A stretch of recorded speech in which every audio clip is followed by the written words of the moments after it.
Coming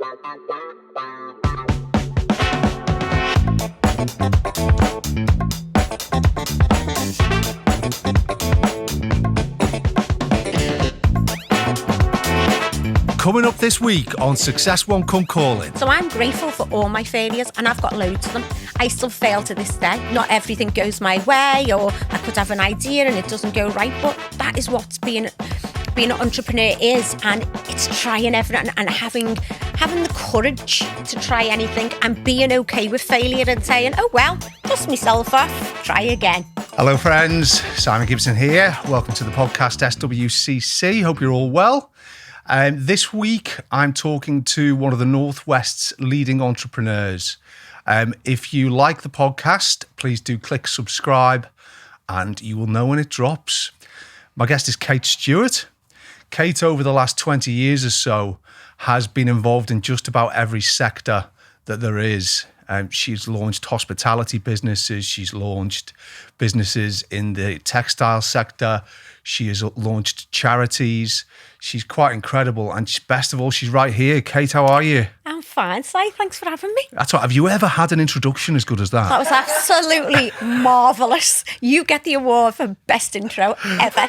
It's lovely to see you. I was really a big fan of myself. I was thinking, isn't she brilliant? Well, I've already realised, I've missed a couple of things out already. Let's just go through. This is my understanding of what your business life looks like now. First of all, you've got a pub and a hotel complex. Yeah. Secondly, you have Vitality Homes, which is a not-for-profit helping people with residential opportunities where they're suffering from addiction. You also have a property business. You have Sisterhood HQ, where you're helping women head off on their ambitious business journeys. Yeah. And you have a podcast called Sisterhood HQ as well. What have I forgot? Me 4 kids. Oh, yeah. The main bane in my life. When you just take a moment to reflect upon where you are now, in terms of just that level of success you've achieved, how do you feel? You know, when it's yourself, I don't feel like you ever feel like it's real. I never actually, it's only when I take a step back and I actually look sometimes out of body experience and think, wow, I've done a lot. You know, you're only a scally from Liverpool on a council estate. I didn't have big opportunities or anything like that. So it does make me feel where I think, go ahead, girl. Absolutely, yeah. Well, too right. And I mean, I'm sure that through Sisterhood HQ, you're giving that message as well. Let's just talk about what you mentioned there about growing up, because I mean, I'm from Liverpool as well. I grew up working class. Do you think the success you've achieved and the determination and hard work you've had to show over so many years, was that built in the early days? It was built because we didn't have much money and I always wanted more. I was always a vain cow. I always wanted the best of clothes and I always wanted the best in life, and my family just couldn't afford it. But I always had a really strong work ethic. So from the age of 14, I worked on a burger van on the famous Matthew Street outside the Cavern Club, selling hamburgers till 3:00 in the morning, which subsequently got me kicked out of school. But I didn't like school anyway. I didn't conform to being sat in a room and being spoken to. That's just not how I learn. So I was just bored. I was just didn't buy into the education system, but I did have a really good work ethic from a very young age. And I thought, well, if you want it, go out and get it. It's interesting, isn't it? Because you're not the first person who we've had on the podcast who's mentioned the education system just not providing them with a platform to showcase their skills. It seems remarkable to me that, I mean, the education system is basically a memory test. People are judged on how good their memory is and then applying that to a piece of paper and an exam. It's not life though, Si, is it? Well, it's not. I mean, because things like communication skills, empathy, confidence, hard work, ethos, street knowledge, optimism, all these really important things, they're just not measured. How do you think that could change in order to make sure that true potential is recognised early? So I actually experienced this. So in 2019, I took part in a TV show on Channel 4 called Secret Teacher. And I went undercover in a school in Sheffield as a teacher's assistant. And it was just an absolute eye-opener. Number one, because I was always a bit of a fool in school, and I was clever, but I didn't take any notice of the teachers. And to actually see what them teachers are going through from the other side of the table and seeing the stress that they're under, the strain, the pressure.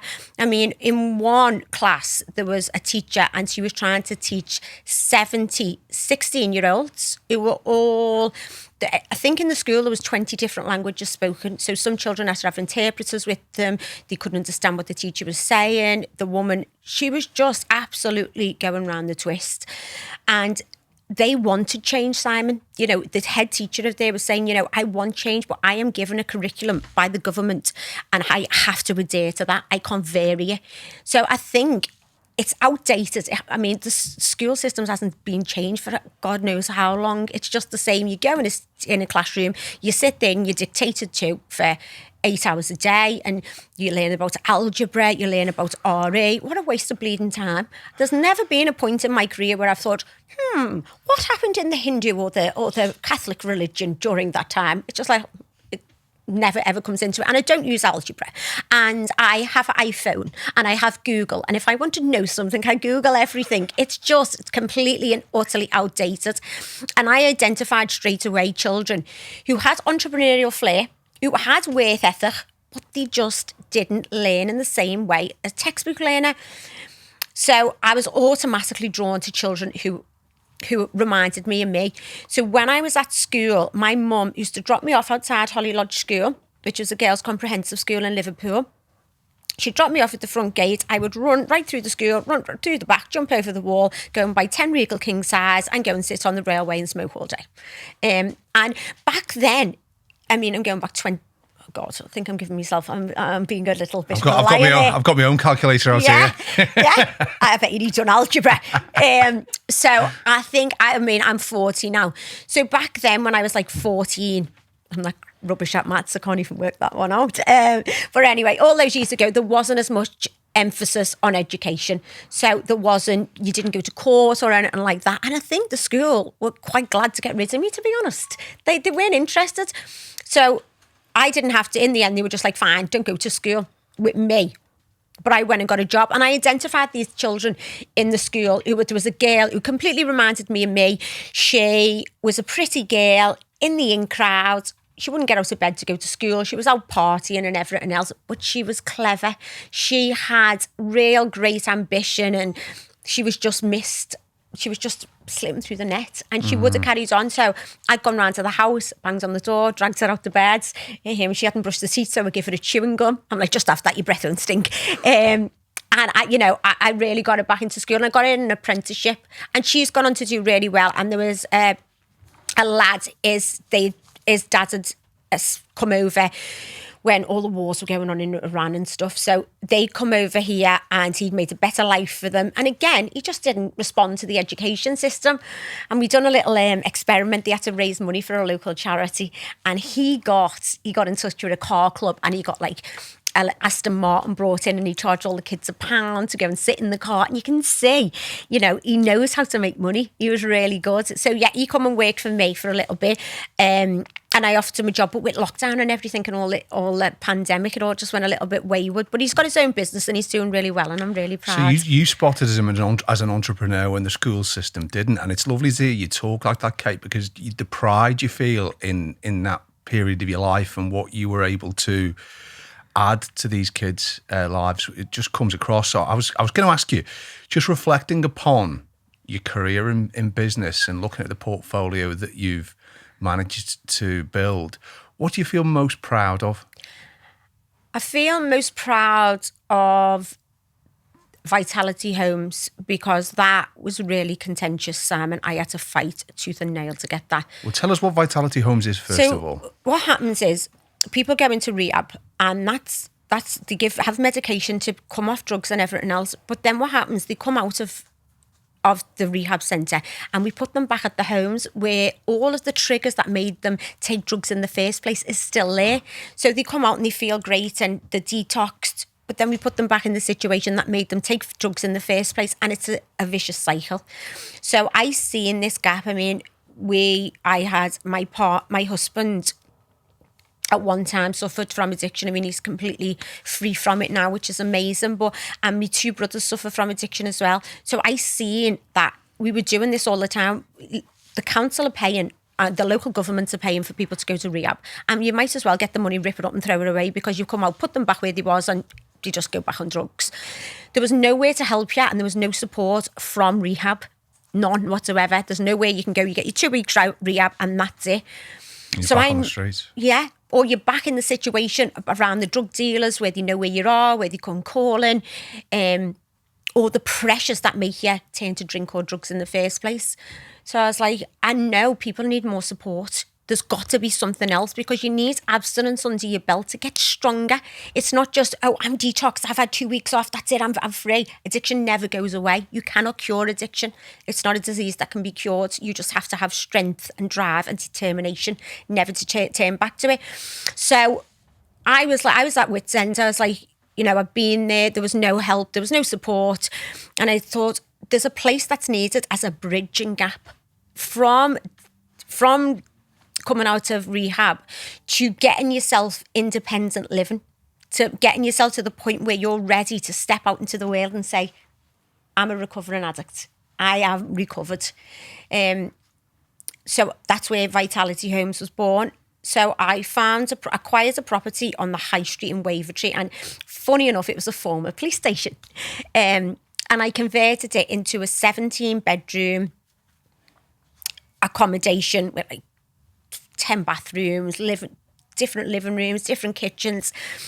And I put in for planning with the local authority. And Simon, it was absolutely horrific. I mean, I know people will probably think that I'm a hard-nosed businesswoman, but some things really do get to you. The property was smashed up.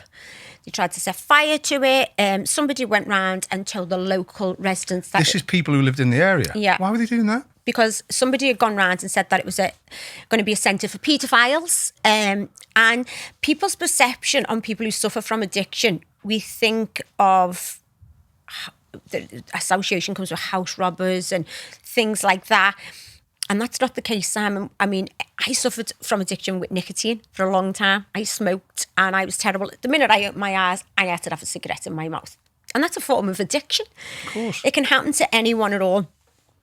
So anyway, we were going to planning committee and there was about 500 people turned up, and my business manager had said to me, look, Kate, you're not going.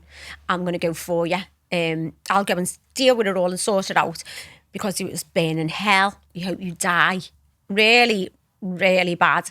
And my head officers were in the Q&R building at the time. I can remember pacing up and down the office just thinking, oh, God.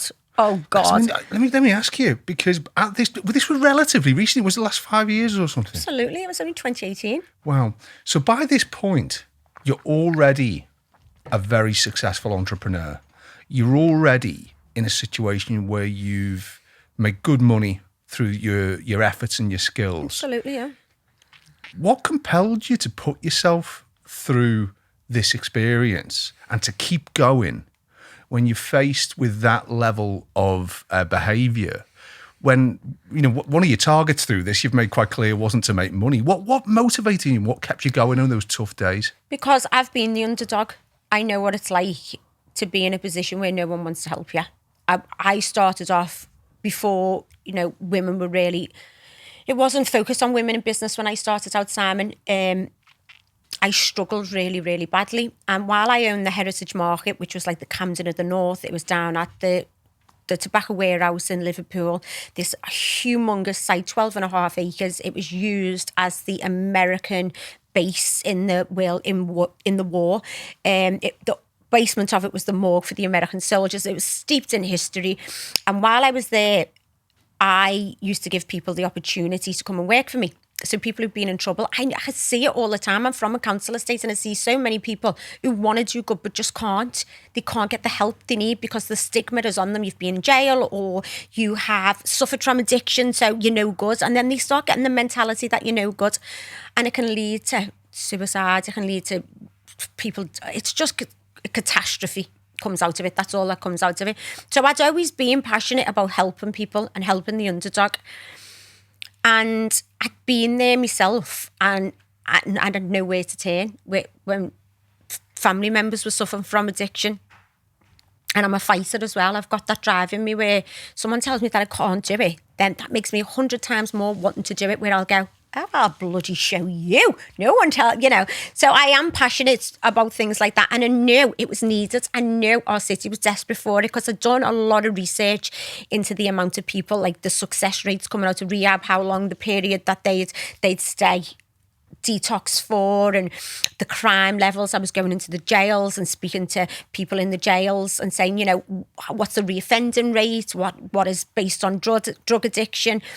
So I'd done a lot of research into it, and I knew it was needed. I'd already invested like £1 million into it by then, which was my own money. And because I believed in it. I believed in, if we could save one life. My nan was my biggest inspiration in my life, and she was a nurse. She had 6 kids, and she was just the most beautiful person you've ever met in your life, and she helped everyone, Simon. It doesn't matter who knocked on her door, she would help them. I can always remember, like, a neighbour didn't have no money, so she'd cook the teas and go round and knock, and so that was instilled into me, if you do well, you've got to go back and help other people. Do you know what really interests me is, you're obviously a very compassionate person, but you seem to have a gift for combining that compassion with solution, because you've talked us through what happened in the program, The Secret Teacher, where you noted problems, and as well as showing these kids compassion, you were able to present them with a solution. Vitality Homes sounds exactly the same, that the rehab, it's just the application of empty compassion, isn't it? Because it's just saying, right, we'll give you compassion for 2 weeks, then you're back home. Yeah. Whereas what you've done there is you've applied the same level of empathy, but then you're presenting a solution, you're presenting a way forward. Have I got that right? I'm a good problem solver. That's where my forte's always lied. I don't flap, and I'll get presented with a problem, and I'll think, my brain will just start working on solutions. I really like to come up with solutions, and yeah, I'm a problem solver, and that was a real problem, and it was close to my heart as well, because you can help take the horse to water and all of these scenarios, and some people need 4th chances, Simon. Give them a 2nd chance. Maybe they'll mess up again, but that's okay. You know what? Our door's still open. Well, failure shouldn't be a full stop. It should be a diversion from the road. I like failure sometimes, Simon, to be honest. Yes. I've learned some of my best lessons in business from failure. That's made me so strong, and it's brought me down. Sometimes I can get a little bit arrogant. I can get a little bit cocky, and I'll get a big kick in the teeth and think, do you know what? I thank the universe for that. And then every time I can feel my mind going back to it. I identify that point and go, oh, well, look what happened to you last time, Kate. So I'm grateful for all my failures, and I've got loads of them. I still fail to this day. Not everything goes my way, or I could have an idea and it doesn't go right. But that is what being an entrepreneur is. And it's trying everything and having the courage to try anything, and being okay with failure and saying, oh, well, dust myself off, try again. Well, you've got to be prepared. I think the definition of success, isn't it, is that you're prepared to get up and go again. Yeah. One of the observations I've got, just in terms of the society we're now nurturing, and certainly the business community, I've seen a lot more risk aversion now, a lot more fear of failure. To me, we've talked about the schools. I don't know what your kids' schools are like. On my kids' school day, sports day rather, everyone gets a medal. There's no winners and no losers. Yeah. And I always think to myself, we're growing a generation there where winning and losing and going again isn't embraced anymore. This sort of mediocrity and just sort of bumbling along and, let's all just be compassionate and not strive to be the best we can be. I'm worried about that. I see a bit of it in business, the risk aversion. I think it can be driven by the banks as well, who haven't lent for so long because entrepreneurs are seen as risky. I think we're all trying to be, it's okay. We're all trying to be politically correct. That's what we're trying to be with everything. Even with being successful, we don't like to talk about success. We don't like to talk about money. And sometimes I get made to feel like you shouldn't talk about that you're a successful entrepreneur, or you shouldn't talk about that you've earned money, or you're hated. So there was just a story in the local newspaper that I've put one of my businesses up for sale, and the level of hate, because it was I think it was £4 million I put it up for sale for, and the level of hate was just phenomenal. Like people, she shouldn't have that money anyway. Why shouldn't I? I got off my backside and I've worked damn hard for that money, and I'm entitled to every single penny. And I feel sometimes that you can't talk about your success anymore, because it's like, oh, well, you might upset someone, or you can't say this and you can't say that. Is this still a male and female issue? Do female successes in business get treated different than men? Absolutely. Yeah. I don't care what anyone says. Oh no, equality and we're all the same. It's a load of rubbish. Yeah. It doesn't work like that. Men, when a man does well, everyone cheers. Oh, well in, lads, you've done brilliant there. Really, really good. When it's a woman, oh, well, she must be laundering money, or it's a fella's money, or it's this or it's that. There's always excuses. It's never just, oh, congratulations. And I do feel the gap still there between men and women. Don't get me wrong, I'm as strong as any man. Oh, you are? Absolutely. Yeah. I wouldn't mess with you. I wouldn't either. Bit of an hard knock. Yeah, I do feel it's still there. And I'm not being a big feminist. I'm not getting on my high horse, on my soapbox. It is still there. And you know the people who... Because, obviously, we talk such a lot on the podcast about this issue of trolling, and about people who just seem to spend their whole days, day in and day out, just spreading toxicity behind a shield of anonymity and seemingly thinking nothing but negative thoughts. What's wrong with them then? Well, that's what I was going to just ask for your view on. I mean, when a story comes out that that anybody has achieved a level of success with the business that they're looking for a sale in 7 figures, I'm just thinking, at worst, that should motivate neutrality. Just go ahead, girl. But that's what it should be. Absolutely. So why aren't they?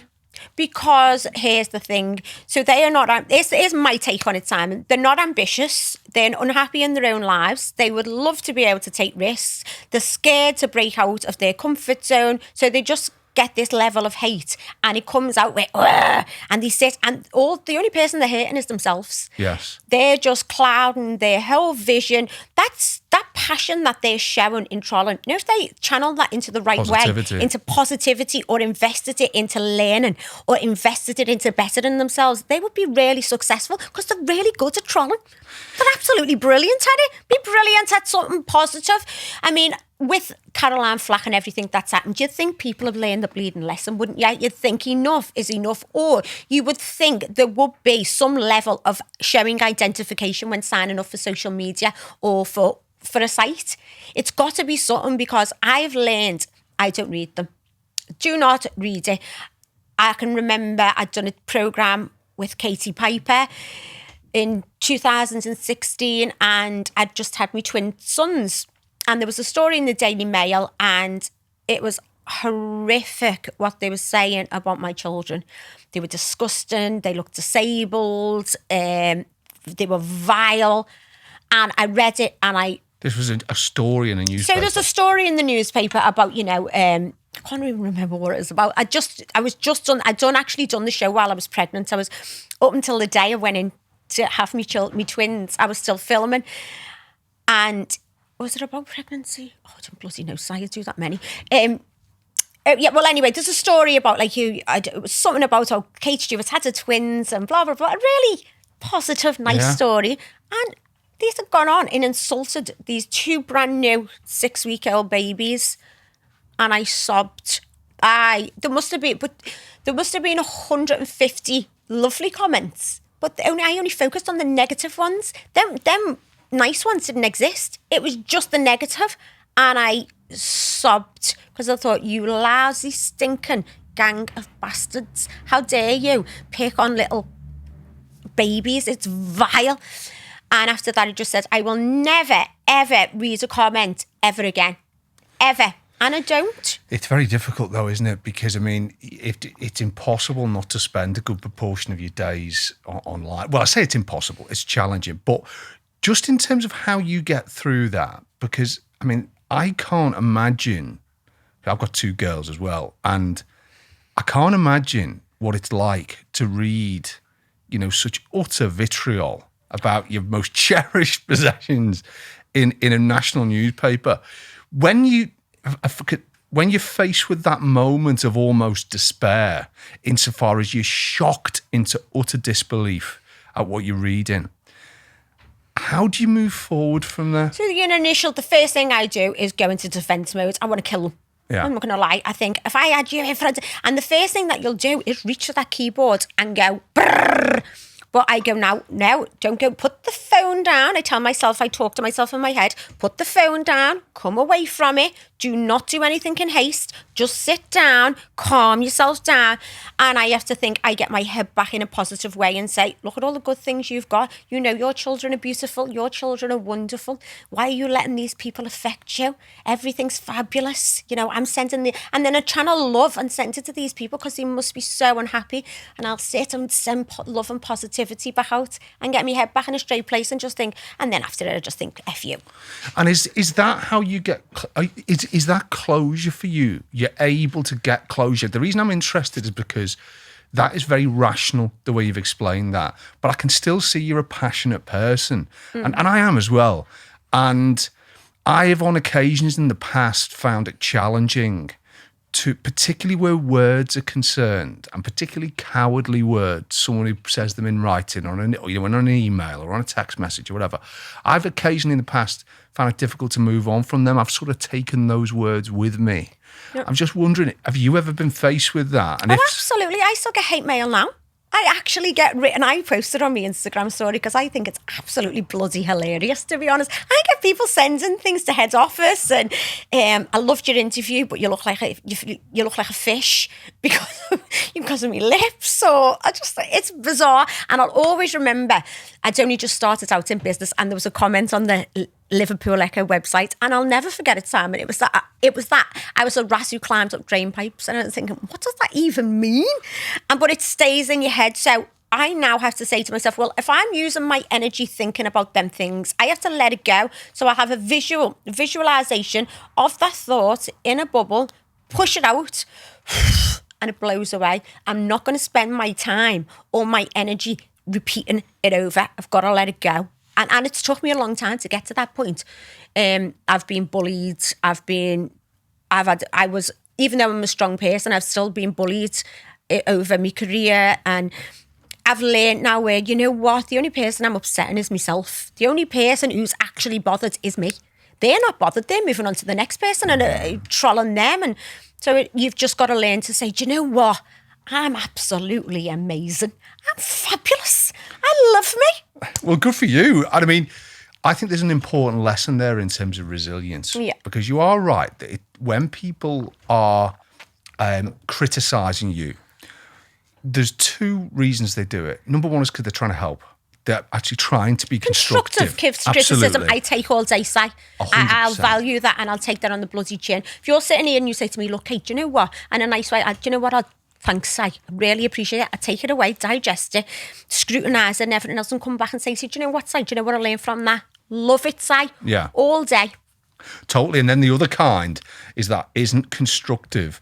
And really, you don't need to worry about it, because the unconstructive criticizer, the one who's just insulting you because they're feeling bad about themselves or whatever it is, you're not that important to them.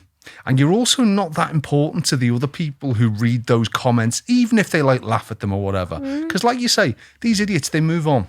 Yeah, to the next person. And eventually they move on to themselves, because there's something deep within them which is causing them. Love to get them in front of me though, Si. Yeah. And analyse them and say, what actually makes you do it? Break it all down and see what their trauma is. What is the trauma that's made them do it? Yeah. I would love for the likes of me, you, Andy Grant to get get trolls into a studio and just absolutely get to the root cause of what's wrong with them and fix them, because they need fixing, Si. Yeah. They absolutely need fixing, because they must be so full of self-hate. It's absolutely, it breaks my heart. Yeah. So they do need a little bit of help. So if anyone trolls want to come forward, get in touch with Si. We'll all get down and help you. Yeah, I was going to say, I'll hide behind you and Andy, if that's all right. Come on. What's been your biggest challenge in business? Being a girl. Tell me more about this. This is really interesting. So I am 5 foot. I'm from Liverpool. I talk like a docker. I've got the most Scouse accent you've ever heard in your whole life. And I had big boobs as a young child. So I'm this young girl. Scousers they come. Remember the Scousers with the curly wigs and that? So I was probably that. And I was plunged into Belgravia, sitting with billionaires at 24. So I've walked into this big plush office in Belgravia, 5 foot, going like this, and they must have thought, Sir Philip Green was there, and they must have thought, what has she come as? What is she? And I was just like, oh, shit. Well, I think he could have been quite pleased, that guy. I was brilliant. So we went in and sat down, I'm like, hello? I'm thinking, don't talk normal. So I went, hello, and trying to talk Queen's English. They must have thought, oh God, what is going on here? And I was going down to pitch for the Heritage Market. Now, I'd started in the Heritage Market as an elf in the Santa's Grotto. That was the only way I could get my foot in the door. I wear me way in everywhere, Si. Love me or hate me, I get in everywhere. So I was presenting to these guys about me taking the Heritage Market, a multi-million-pound business, and I can remember presenting to them, and at first they were just like, not one bit interested. And then when I started doing me forecasting and presenting me business plan, you could see them sitting up in the chair, like actually turning around to me and taking notice. So I was, yes, I've got yours. Yes, I'm in. Interesting. And I walked away with the contract for the Heritage Market at 24. And I've read that you were a millionaire in your 20s. 26, darling. Was that £1 million in the bank or in £1 million assets? in the bank, yeah. Why didn't you then? Well done, first of all. Why didn't you at that point think, do you know what? I've taken my risk. I've got a good level of security that I could potentially invest or have an easy life in some way. Why didn't you stop there? Why did you keep going? Because it's absolutely knobhead and spent it all. Oh, did you? Right. Well, that's fair enough. What'd you spend it on? Designer clothes, cars, big houses, holidays. I had nothing. So when you come from a council estate and you've had nothing, I felt like I had to prove to everyone, look, I've got money. Yeah. So I'd go in and I'd buy coats for stupid amounts of money, and I'd buy brand new BMWs and drive rounds and a big massive knobhead show off where I could actually go back and punch myself in the face. I had to prove to everyone, look at me. And I blew it. Blew the lot. And we mentioned earlier about money in terms of you're not supposed to talk about it, which I agree with. One of the reasons we should talk about money is that everyone has this glamorized version of what money is, but it can be a very destabilizing asset to acquire at certain points in your life, and it shouldn't be something which is viewed as the be all and end all. The way I've always approached this is because I'm CEO of a group like yourself, I've got a responsibility to the shareholders to deliver a return upon investment, and I've got a responsibility to our 150 staff to give them secure jobs and reward them properly. In terms of my own finances, I don't get out of bed thinking about money at all. I don't. I think I enjoy giving myself and my family a good standard of living. I want 10 quid more than I can spend, but I don't want to die with a big bank balance. Yeah. And I feel that for some reason, it's having more money than you can ever dream of is somehow viewed as attractive, or having a level of money which allows you to be reckless is seen as attractive. And So you think social media and all these influencers have made it like that, though? Like the dream is, if you had these millions in the bank and you're going on jets, and it's a load of bullshit. I go to work for the drive. I go for the wins. I'm not driven by money. What are you driven by? I am driven by that buzz in my belly when I clinch a deal, or when I see someone do well, or, we do something that everyone said we couldn't do. I love that. And I love getting out of bed of a morning and not knowing what my day will bring. I couldn't go into a job where I sit there and I know what I'm doing and I'm going to do the same thing every day. That is just not me. I would want to absolutely run away to Timbuktu. I'm very similar. Let's just play devil's advocate. Let's think about someone who's listening to this now who is in one of those jobs. Yeah. And there's nothing wrong with that, by the way. Not. And you're making that clear. Yeah, some people, and I am not one of these. You shouldn't do a job. Some people are made that way. I'm just not. Some of my family members love going to the jobs and they love the stability and they love what to know that's coming tomorrow. That's fine, just not me. But I still think that if we could find a way, and I think you are through Sisterhood HQ, which we'll come on to, Yeah. if we can find a way of actually showing someone who has a life and a job which isn't as they want it to be, there's ways to show them that through applying some of the qualities which you have, through finding that in themselves, that there's a practical way forward to a better future. I feel as if we can give people the practical roadmap to a better future. I think they're scared of stepping out that comfort zone though. They like to know at the end of the month that their wages is going to be in. And you know, as an entrepreneur, it's risky. Some months my cash flow is terrible. Some months, and I will openly admit, I have been in the pawn shop before today to pay my staff wages, because it's come to that. You can be asset rich and cash poor. You can. I don't mind doing things like that. You know, you've got to go to the bank and say, because I've never, in my whole career and all the staff I've ever employed, I've never ever paid anyone 1 penny short on their wages. Never, and I never would. I'd rather go to the pawn shop. It's a funny story, right? It's so funny. I'd just done a programme with Eamon and Ruth on Channel 5, and it was the next day, and it goes into work, and my business manager goes, Kate, that money hasn't come in from Liverpool Football Club. And I was like, what? And he was like, they haven't paid. I was like, you're kidding, it's wage day.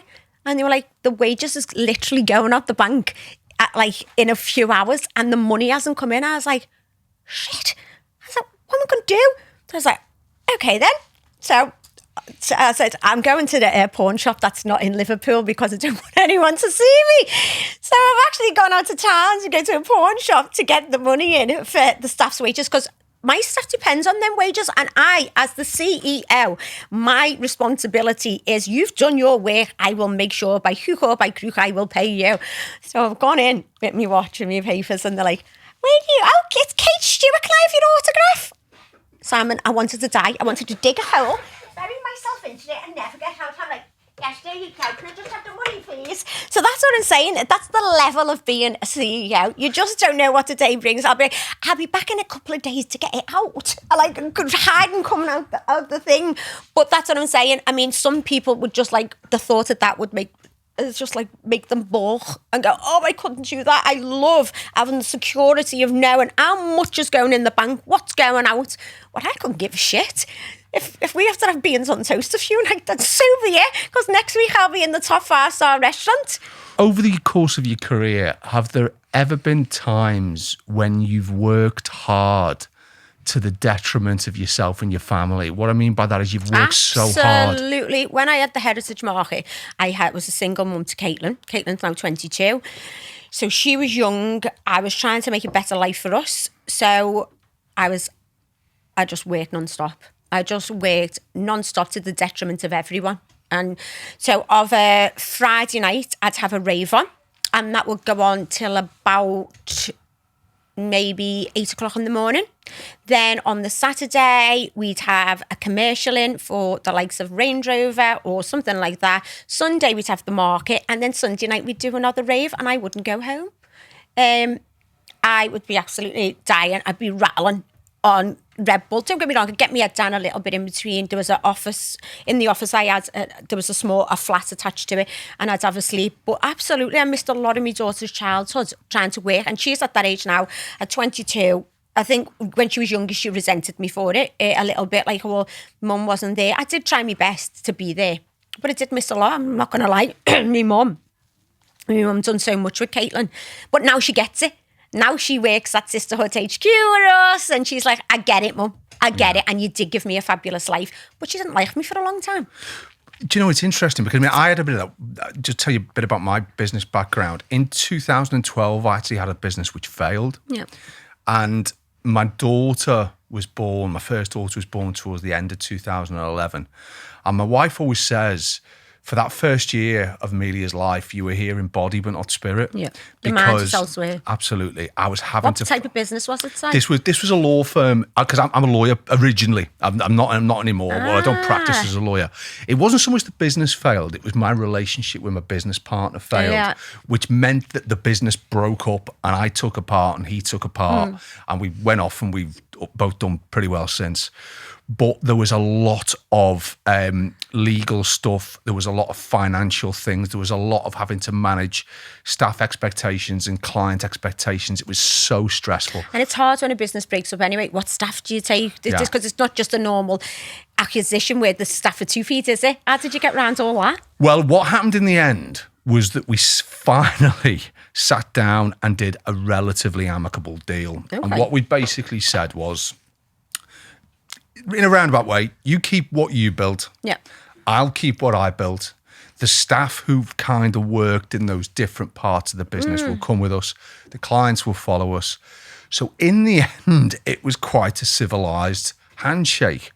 But in the interim period, that was business-wise, that was the toughest period I've ever been through. And there's no doubt that my health suffered. Like my missus said, the first year of Amelia's life, I wasn't really there in spirit. Yep. I definitely wasn't being a very good dad. The way I reflect upon it now is, am I glad it happened? No. Would I wish it upon other people? Definitely not. But I do. Can I just pick you up on that point where you've just said, are you glad it happened? But if that wouldn't have happened, you wouldn't be where you was today. So, correct. Upon reflection, go back on that. You're all glad. If that hadn't happened, this wouldn't have happened. You wouldn't be sitting where you are today. You wouldn't be in the position you are today. So if you look at it from that way. No, you're right. But I think there's a subtle difference here. I'm glad that something happened which allowed me to build up the resilience and the determination that I did. What about the freedom? Oh, and the freedom, the opportunity. Yes, definitely. And I do know what you're getting at in terms of, do you really get that level of freedom financially and business-wise without going through the pain? From your partner, from that business partners, because if you're having conflict, it's obviously someone that you don't want to work with. It's draining. Yeah. It was the most draining year of my life. How long had you known the partner for? Well, we'd worked together for 10 years. Wow. That's a long time. And it was particularly, one of the particular complexities of it was that there was, if we can describe it, like a pot of money which ran all of the business. And when money is involved and when reputations are involved, things become particularly emotional. Yeah. And finding a way through that with the resilience that I was able to build, that's what I feel happy I went through. Yeah. I think, because the reason is... Do you believe that everything happens for a reason? I believe that if you apply your best skills and a positive approach to any situation, there is always a solution to and also that you can look back and find positives. I don't believe in fate. Yeah. I don't believe in luck. The harder I work, the luckier I get. But I do believe, I think my answer to the question is yes, because I believe that when awful things happen and you are able to find the resilience and the determination to get through them, that's happened. The reason that has happened is because you then use that to go on and create greater good in your own life, your family, and the community you live in. Absolutely.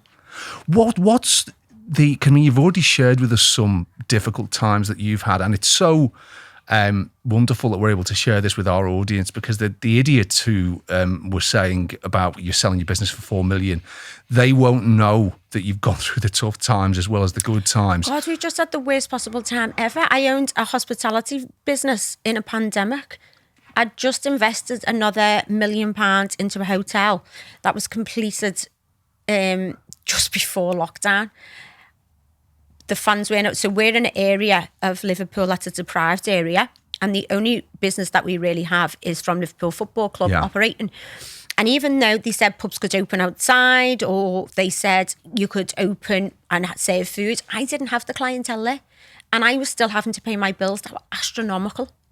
My rates on there is £2,000 a week, just for me rates. And that's just on one building. And then you've got Sam Dudds as another one. all of these, I mean, I was still having to pay my insurance policies. I was still having to pay my mortgage. I was still having to pay the lease on my tills. I was still having to pay electric. I was still having to pay gas, water.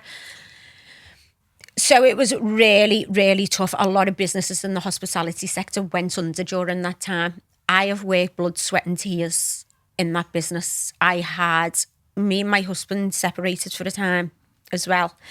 So I had well, Caitlin's older, but I had 3 babies in 12 months. I've got twins who were 6 and a 5-year-old. So I had the children and I'd just bought the Sandon and it was really difficult. That's the pub, isn't it? The Sandon. Yeah, the pub is the Sandon. We do the hospitality for Liverpool FC, but every match day we'll have about 5,000 people in from all over the world. It's the birthplace of LFC. It's where the club was formed. So, you know, if you go into the new museum in Liverpool, there is a replica Sandon built in there in the museum. Was there? Yeah, I didn't know and that. it's absolutely, yeah, it's brilliant. And all the history's there. So you can actually step inside the Sandon in the museum. That's how iconic it is. So yeah, I've worked really, really hard. I've got it through a pandemic. I've built a hotel on it. I've refurbished it. God damn, I deserve that money. And I've put it in. I've spent a bloody fortune on it. It's only really my own money I'm getting back. I just don't want to do the hospitality sector. I always said, if I don't enjoy something, that I'm not doing it. That was always, I said, once I stop enjoying it, I'm not doing it anymore. And I went back after the pandemic and I didn't enjoy it no more, Simon. I hated it. I was like, when you're in something, you don't realise what you're doing. You're just in autopilot. You're just doing it. And then to come away for 2 years and to go back, it's like, wow, this is just bizarre. And I just don't want to do it anymore. Liverpool are doing fantastic in the league. We very, very lucky and very fortunate. We opened the doors back up and it was just full again. You haven't had to fight for any business. The hotel's full. Liverpool Football Club's not going anywhere. We are the birthplace. We are next door. It's a great business. If it doesn't sell, am I bothered? Not one bit, because... Oh, is it the Sandon which is off sale, is it? Yeah. Oh, sorry, I didn't know that. Right, okay. Yeah, so am I bothered if it doesn't sell? No, I'm not. Well, that as a business must be a great investment for anyone. Absolutely. So I put... bloody just my luck. I put it on up for sale and Christie's done a big launch and everyone was so excited. And then this new variant come, I thought, talk about a kid. Yeah, bad luck. Yeah. But anyway, it's up for sale. In the interim period, I earn money. Doesn't bother me. The business still ticks over. If it sells, it sells. If it doesn't, it doesn't. Well, I think it will. And I think... absolutely. And I think... Do you know when it sells? I probably right now I don't want to sell it. I'll keep it. No, I won't. I'll give it away. How do you, because obviously we touched upon how hard work has been central to your journey. How do you approach that in terms of your kids? Because obviously, due to the fruits of your hard work, you've achieved a certain level of security. Mm-hmm. I've got no doubt that you will continue to ramp that up. Have you tried to instill that hard work ethos in your kids? Absolutely. Or does it change when you've got financial security? No, it doesn't at all. So Caitlin, I was terrible at school and I was failed through the education system because I was quite bright, actually, but they just didn't channel it. So Caitlin was put in private school from when she was 4, right the way through seniors. I made her go to college. She got A stars in her A levels and then she's just done a degree in Edge Hill in media, and she's just come out and I don't give her. No, she works in the Sandon. Don't get me wrong, I pay for a car. I pay her insurance because she needs that to get round site. But no, she works and she doesn't like asking me for anything, Caitlin, neither. Me younger ones are spoilt bastards, I'm not going to lie. But they're only babies. Yeah, of course. But yeah, me older girl, she knows she's got to earn a crust. I'm not going to hand it out. I want her to feel the achievement. You're never going to feel anything like you've done anything if someone's handing you it and you've just got it. Well, what have you done for it? You're never going to enjoy it. That's the thing, isn't it? Because when I was growing up, what I had was I had support with my education. I got my first car bought for me. Oh, you were posh. I know, I was. Yeah, absolutely. I still am now. Posh little get. But for my kids now, I would want no more than that for them. I wouldn't want to be in a... Because I speak to some people and the kids come and work with them in their own business, and they've got a bit of a free pass there, and they're unsackable, and then they get everything they want. I've sacked Caitlin. Have you? Absolutely, yes. How did that go down? She hated me for a bit, but that's life, isn't it? Yeah. I've sacked my brother, I've had all me, because I think Liverpool people as well, they're all very family orientated. So when I had the Heritage Market, I had my aunties working there, I had my cousins, I had my brothers, I had the lot working for me. But if you let your family away for it, then your other staff lose respect for you. So I used to make an example of them. So I'd just say, get your stuff and piss off and get out. And I've got no scruples over doing that neither, no. You as a family member have to perform better than anyone else. And if you don't, you can get lost. Yeah. Funny enough, today I've just offered Caitlin an opportunity to come with us in Sisterhood HQ, because she is really, really good at writing and doing all our content creating and stuff. So yeah, I've said, and I warned her in the office before, I said, you are in at 9:30. If you are late, you will be put on a warning, and I will take you down the disciplinary route. You above anyone else in this office, I've got to do it. So she's like, okay, Mum, I promise. So let's see how that goes. I'll keep you updated when I listen, if you're clearly instilling that hard work, tell me about Sisterhood HQ, because obviously there's the podcast, which I've listened to, which I've really, really enjoyed. But also, tell me about the business. So we've only just started out with the podcast. It's a little bit ropey right now, to be honest. I'm not going to lie. We've jumped in at the deep end, but it's just about talking to other business women. So I know what it's like being from a council estate, having no qualification and having no one around you who's ambitious and having no aspirations. It's nice to listen to other people's stories, to come on and say, you know what, I never had nothing, but I had to go.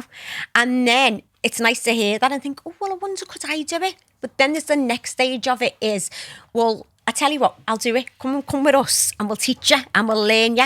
You could have a really good idea, or you could say, do you know what, I'm going to go and train to be a hairdresser, and you can cut the hair and you're good, and you go, I'd love to open my own business. But then you don't know things about registering with Companies House, registering as a business and doing self-assessments and everything else. It gets a little bit ropey. So I wanted, and I'm sick of jealousy. I hate jealousy amongst women. We've got this big, massive pie, right? I've got this big, massive pie in front of me. I want all my girls to eat. I want everyone to have a piece of that pie, because I know that when you're fed, you'll feed me back. Well, we'll have a better society if everyone's more prosperous. So I want other women to cheer each other on. Our own insecurities make us jealous. When I was younger, I was jealous. I used to think, why is that? I have suffered from it, and it is an illness. But if you let that take over you, you're in deep, deep trouble, because it's like a cancer. And it'll eat away at you. I'm really interested that through Sisterhood HQ, you're not just providing moral support, empowerment, that sort of thing. You're actually helping people with the practical side, because it seems to me that that's the biggest problem which new businesses and new entrepreneurs have. It's not so much having the drive.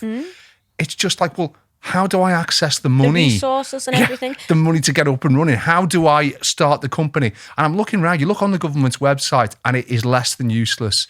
Where of the next generation of businesses, where are they supposed to go? Not for ambition, not for drive, not for commitment, but for the practical support from proven entrepreneurs who are willing to share their skills with them. Absolutely. And it's so reassuring that this is something you've cracked on with. Well, 80% of small businesses fail in the first 5 years, and it's a true fact, it's proven. And that is because I feel you haven't got the support that you need. It's okay saying, oh yeah, I'll start this online business, but then you don't know the background to it. You don't know how, social media is going to work. You don't know how advertising works. You don't know how, if you do get staff, you don't know about KPIs. You don't know about targets. It's a minefield. So I wanted as well, and men have had the masons and everything else for years where, scratch your back there, scratch yours. We get nothing. We get the scraps through at us girls. So I wanted to make something where women support women, where we're all in a team and we're all sisters. That's hence the name Sisterhood HQ. And if I see an opportunity, I bring it to my sisterhood, to our networking meeting, and I say, I know there's a contract there for £1 million, but they're looking for such and such. Why, I've put you forward for it. I feel that we only use each other. We only use people within Sisterhood HQ. We use our businesses. if you're a member of Sisterhood HQ and you go to a sister's business, you get 10% discount. But we all just use each other and empower each other and keep the money in our own community, and grow our own community. So I'm really passionate about it. So I will have a resource vault where you can go on. It'll have like downloadable things, HR, health and safety things. It's really, really tough, and everything's getting harder as well. You put more and more things in all the time. Oh, you've got to do this. You've got to do this. Risk assessment. I get lost in it sometimes, Sam, and I have to use consultants and everything, but I've learned my way and navigated it. So I think it's my responsibility to help people as well and say, well, do you know what, girl? Don't make the same mistake that I have. Do you know what? Try it this way. It's a soundboard as well. Being a CEO is quite lonely because, we have to go in everywhere and we have to have a smile on our faces and we can't let the staff see we're having a shit day and we don't feel right. And a catastrophe could be going on and we've got to be... everything's fine, and inside you're rattling and you feel sick and everything else. So it's nice to have other like-minded, ambitious people to say, what am I going to do with this? And also for you to give them that guidance, because where else do they go for that? I think one of the biggest unspoken inequalities in society is access to capital and access to quality business advice. Because if people are born into money, well, they've got all that around them. Absolutely. If people are born like us, not like us, you were posh. Honestly, I wasn't. I've developed this accent over the years, and this sort of great aura of prosperity. But when people are in a lower socioeconomic group or they're in a certain part of the country, they walk into a bank without security. They will not get what they need to start their business. There is not the expertise in the bank or on the government website to access that quality of support to help people grow businesses. And I think trust the entrepreneurs. Put trust in people who have achieved this before. Who've been through it. Totally. So like reading through a textbook and go, oh yes, if you haven't lived it, then reading a book is not gonna give you the capability of understanding it. So you've got the things like on TV, Dragon's Den. And you go in the Dragon's Den and you have to do this big presentation and then they take a big part of your business. It's not going to happen for anyone, really, is it? Well, it's entertainment as well, that, isn't it? And we had Sean Gabardon on the podcast who won The Apprentice a few years ago, and she's fantastic. But you've got to bear in mind that the people who get on that are going to be the ones who are best in front of camera, not necessarily the ones who are lacking confidence. No, absolutely not. And it's great that Sisterhood HQ is sort of plugging that gap. So how do ambitious business women contact you, and what's the procedure? It's a subscription, and what we looked at is as well, there's a number of places out there that you can get subscriptions for, and do you know what? They're like $49.99 a month, and you can get girls, small businesses or girls who are ambitious can't afford that. So we wanted to put something together, and it's $9.99 a month. So if you don't have one cup of coffee a week and put your money away, so we do like a monthly meeting, networking meeting. We do Zooms. We've got online tools, and we have to work through the program as well. So we do masterclasses online. We use each other. We have a big directory with each other's businesses in. We do the podcasts. It's just about creating a community and knowing that you're not on your own, and to have that support there and to steer you in the right direction. So things can get landed on your door and you think, oh God, what am I going to do? I do it all the time. So I'm like, oh shit, what do I? But you come back to your own and go, okay, calm down, everything's fine. And you're obviously really enjoying it. Oh, I love it. Good. I love enjoying things, and I love helping people. I love seeing people get on. I know how hard it was for me coming from 17-year-old mother, having absolutely nothing and no one, everyone slamming the door on my face, and everyone thought, you know what, she's going to fail, or everyone thought, oh, she's going to end up with a fella, probably have 10 more kids, or you get things like people say, oh, well, she went with a drug dealer years ago and it's their money. It's like, piss off. It's like, it's all mine. I know you can't cope with it. I know it hurts your soul, but it's mine. And it doesn't stack up anyone who actually takes that view, because it's just the evidence of your success. Well, do you know what? I'll be dead honest. I've had a massive tax investigation as well, and they've been through me with a fine bloody tooth comb. I've got a bit of a tax bill, but you've got to move forward from it, haven't you? Move forward, yeah. I think I'd put a bit of money in the bank that I hadn't declared. small amount. I think it was like 10 grand or something over 5 years. And you go through every bank account, and it's quite stressful actually. But yeah, I mean, I've been looked at a number of times because you have these types of people who ring up and want to do things, and I'm like, come on. You know, go to my accountant, go to my legal team, everything's there. If you want to come and have a little nose, come up. I'd rather someone come up to me and go and tell me what the problem is. Like, you'll get people, not everyone likes you, and I'm okay with that. Okay, I am a bit like Marmite, Simon. You either love me or you hate me. And that's okay. If you don't like me, you just stay in your own corner, stay away from me. You get on with your thing and I'll get on with mine. Don't start being an absolute weapon and start writing little sly things or writing notes and posting to the Santa, and it's like, oh dear, yeah.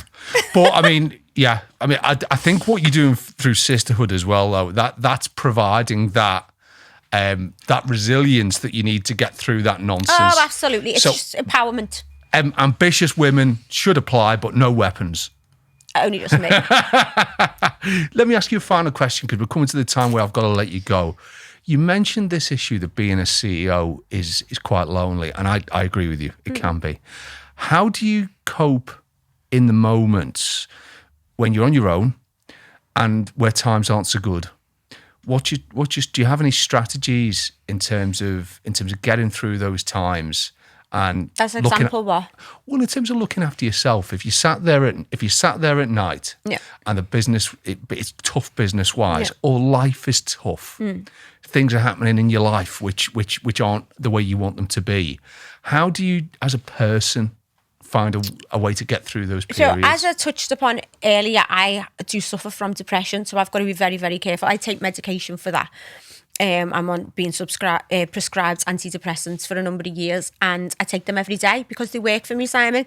So sometimes I get really demotivated and I procrastinate about everything and go, and I have to give myself a right kick up the backside. And the way I do that is I've got a responsibility. I have to sit down, ground myself and say, you've got to go out, because I talk to myself a lot as well. I really do. So I absolutely loved the Chin Paradox, and that really, really made me understand how my brain works. This is Professor Steve Andrews' book. Absolutely. Steve Peters, isn't it? Professor Steve Peters, He's absolutely phenomenal.